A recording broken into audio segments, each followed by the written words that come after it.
बिस्मिल्लाहिर्रहमानिर्रहीम। अस्सलाम वालेकुम व्यूवर्स, और कैसे हैं आप? उम्मीद है आप लोग खैरियत से होंगे।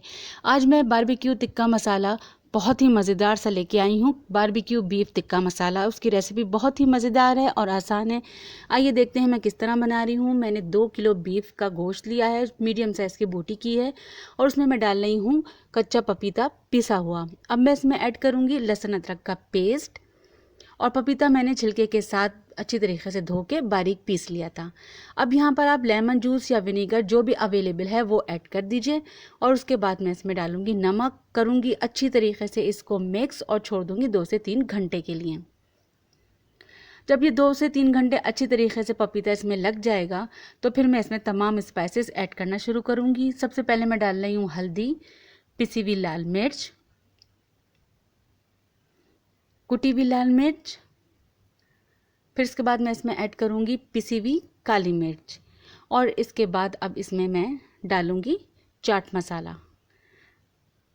नमक मिर्च आप अपनी जिस तरीके से खाया जाता है आपके घर में उसी हिसाब से कम या ज़्यादा कर सकते हैं। अब इसके बाद मैं इसको मिक्स कर रही हूँ। मिक्स करने के बाद मैं इसमें ऐड करूँगी दही, और दही को मैंने स्ट्रेनर में रख लिया था, तो ये सिर्फ गाढ़ा गाढ़ा मैंने दही लिया है, और उसका जो एक्सेस वाटर था वो मैंने हटा दिया है। फेंकूँगी तो नहीं, ये यूज़ में आ जाएगा, लेकिन इसके लिए सिर्फ मुझे गाढ़ा दही चाहिए था तो मैंने वो ले लिया है। अब मैं तमाम मसालों को अच्छी तरीके से मिक्स करूँगी और 8 से 10 घंटे के लिए छोड़ दूँगी।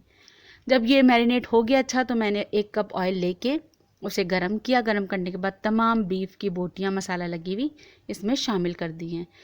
मीडियम फ्लेम है, थोड़ा सा फिर मैं इसको तेज़ करूँगी ताकि ज़रा सा ये भुनाई की तरफ आए। तो फिर मैं उसको 10 से 15 मिनट के लिए, या जितना डिपेंड करेगा गोश्त गलने के लिए, उतने टाइम लो फ्लेम पे, मीडियम लो फ्लेम पे छोड़ दूँगी। जब गोश्त गल जाएगा तो फिर उसके बाद मैं इसको देखूंगी खोल के कि गोश्त गला कि नहीं गला।